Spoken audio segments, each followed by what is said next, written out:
बच्चों अभी तक मैंने आपको लेंस के बारे में पढ़ाया था और लेंस की 6 विभिन्न स्थितियों के लिए चित्र बनाना समझाया था, ठीक है ना।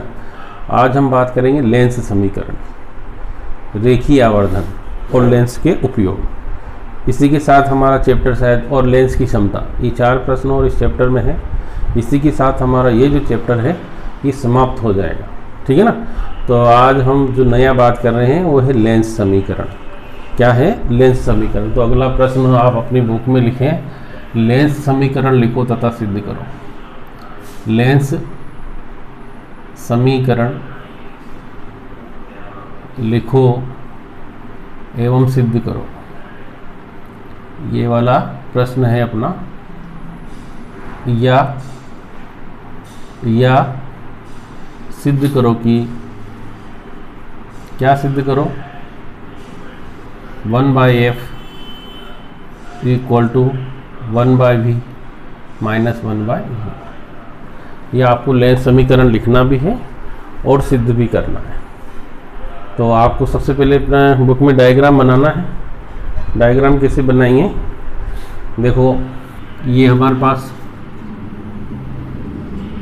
उत्तल लेंस है ना, ये उत्तल लेंस था, ठीक है। कौन सा लेंस है? ये उत्तल लेंस है। और ये इसका मुख्य अक्ष है। आप लोगों को ऐसे मैंने बताया था, मुख्य अक्ष की परिभाषा भी लिखी थी कि दोनों गोलों के वक्रता केंद्रों को मिलाने वाली सरल रेखा लेंस का मुख्य अक्ष कहलाती है। मैंने एक वस्तु यहाँ रखी थी ऐसे, ठीक है ना, और यहाँ से चलने वाली प्रकाश किरण जब यहाँ से टकराएगी, टकराने के बाद कहाँ से होकर जाएगी? इसके फोकस से होकर जाती है। ऐसे बनाया था आप लोगों ने ऐसा चित्र। मेरे साथ साथ बनाएंगे तो शायद बहुत अच्छा, कि दूसरा प्रकाश किरण यहाँ से इसके प्रकाशी केंद्र से जाएगी, जो जहाँ दोनों किरणें मिल जाती हैं वहाँ इसका क्या बन जाएगा? प्रतिबिंब बन जाएगा। क्या नाम है इसका? A', B', ये ऐसे। परंतु ये जो प्रकाश किरण जा रही है वापस उसी दिशा में, इसको यहाँ पर अपन क्या लिख दें? C पॉइंट डाल, यहाँ लिखे A। मैंने बताया था आपको, ये वस्तु की दूरी को U से लिखते हैं, परंतु माइनस लेंगे। क्यों लिया माइनस? क्योंकि प्रकाश किरण इसकी विपरीत दिशा में आ रही, ठीक है ना। ये इसका फोकस है। यहाँ से यहाँ तक की दूरी को अपन फोकस दूरी कहेंगे, और इसको कैसे लिखेंगे अपन? F से। और ये जो दूरी है ये कौन सी दूरी है? V प्रतिबिंब की दूरी, ठीक है ना। देखो, इसमें फोकस दूरी और प्रतिबिंब की दूरी को अपन ने कैसा लिया है? धनात्मक में। क्यों लिया है बच्चों? क्योंकि यह जो है प्रकाश किरण चलने की दिशा में नापी गई दूरी है, ठीक है ना। अब हम बात करते हैं लेंस समीकरण। ये सिद्ध करना अपन को। तो देखिए, यहाँ लिखेंगे अपन, माना लेंस की मुख्य अक्ष पर, लेंस की किस पर बच्चों? मुख्य अक्ष पर क्या रखा है? AB एक वस्तु रखी है। AB एक क्या रख दी मैंने? वस्तु रखी है, जिसका प्रतिबिंब कहाँ बनता है? जिसका प्रतिबिंब कहाँ बनता है? A', B' पर बनता है, ठीक है ना। समझ में आ रहा? चलो, अब त्रिभुज OAB, वो त्रिभुज OA', B' दोनों कैसे हैं बच्चों? समरूप है ना। समरूप किसे कहते हैं? समरूप किसे कहते हैं? जैसे आपके सामने मैं 2 त्रिभुज बना रहा हूँ। एक ये बड़ा त्रिभुज है, इसका ये कोण 45 डिग्री है और ये 90 डिग्री है, और एक मैंने इतना सा छोटा सा बना दिया, ये 45 डिग्री है और ये 90 डिग्री। राम मंदिर बन रहा, अभी तो राम मंदिर का जो मॉडल बना है उसके हर एंगल को बिल्कुल उसी एंगल से बड़ा बनाएंगे तब लगाएंगे। मॉडल छोटा सा होता है, उसी का प्रतिरूप जिसको बोले। तो देखो, ये दोनों त्रिभुज कैसे हैं? समरूप हैं। क्यों हैं? क्योंकि इनकी अनुपातिक भुजाओं का मान बराबर होता है, ठीक है ना। तो ये दोनों त्रिभुज समरूप है, समरूप त्रिभुज की अनुपातिक भुजाएं बराबर होगी। जैसे मैंने इसका लंब लिया ए बी, तो इसका भी लंब लेना पड़ेगा ए डैश बी डैश। इसका आधार कौन सा है? इसका आधार ए बी, वो ए डैश बी डैश बराबर ओ ए का मान देखिए माइनस यू बटा बी। समीकरण कौन सी आ गई, ठीक है ना। अब जैसे अपने ये त्रिभुज लिया था, पीछे वाला भी ले लें। त्रिभुज कौन सा लें? ओ सी एफ, वह त्रिभुज F A dash B dash. फिर ये दोनों भी कैसे हैं? समरूप है। और फिर समरूप है तो समरूप त्रिभुज की अनुपातिक भुजाओं का मान बराबर होता है। तो कैसे? जैसे अपन लिया ओ सी, तो इसका कितना आ जाएगा? A dash B dash. O F A dash F, है ना, सॉरी, हाँ ए डैश एफ, ठीक है। अब चित्र से देखें अपन, चित्र से क्या है? ओ सी किसके बराबर है बच्चों? ए बी के बराबर, दिख रहा होगा आप लोगों को। अब यहाँ लिखें ए बी बटा A dash B dash, O F बटा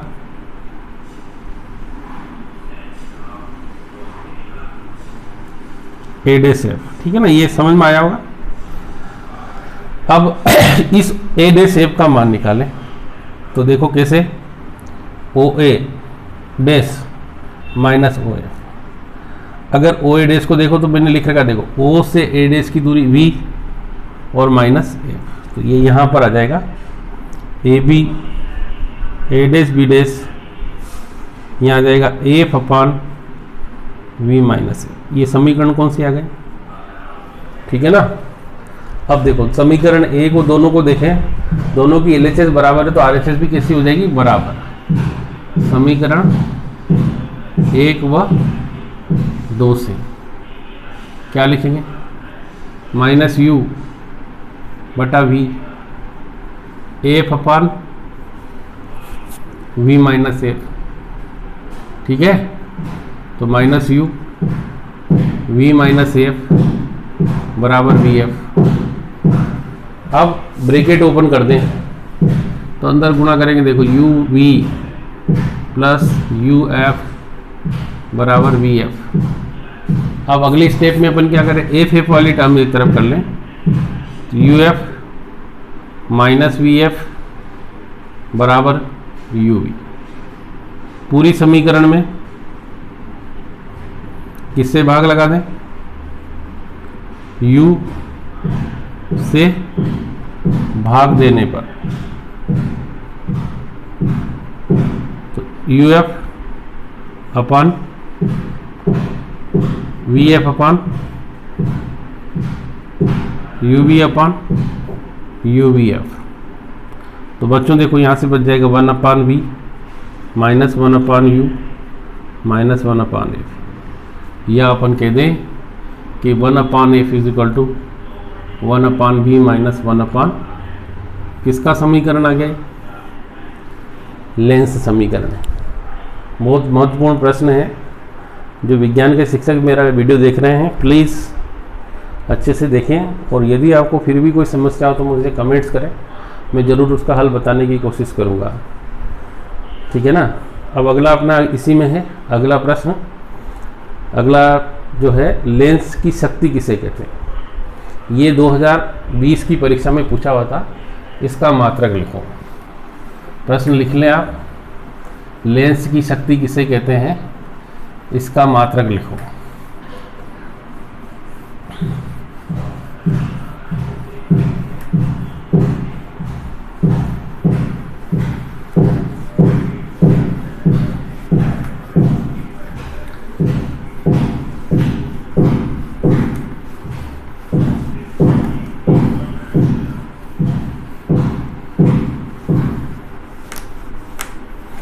अगला जो अपना प्रश्न है, लेंस की शक्ति किसे कहते हैं, इसका मात्रक लिखो बच्चों। लेंस की शक्ति किसे कहते हैं,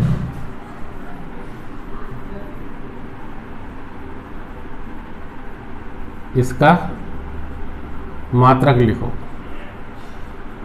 बच्चों बहुत महत्वपूर्ण प्रश्न है, 2020 में पूछा हुआ प्रश्न है ना। बहुत सरल भी है, एक बार में आपको बहुत अच्छे से लर्न हो जाएगा। किसे कहते हैं लेंस की शक्ति? तो देखो, यदि लेंस की फोकस दूरी को मीटर में नापा जाए, कंडीशन है कि फोकस दूरी को काय में नापा जाए, मीटर में नापा जाए, तो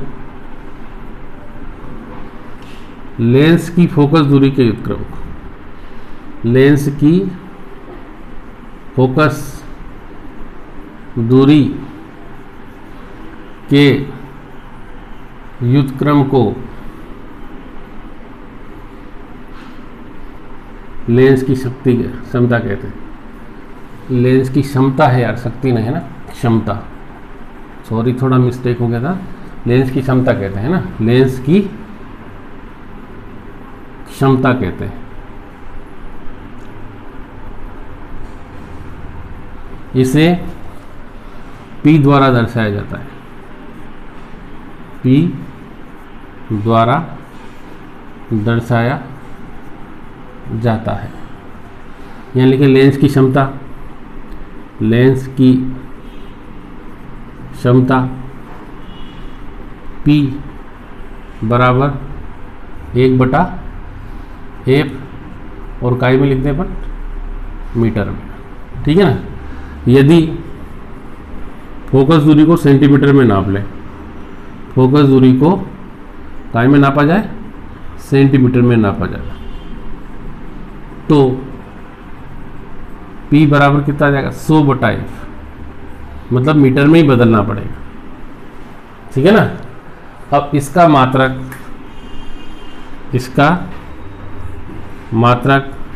क्या है बच्चों? इसका मात्रक डायऑप्टर है।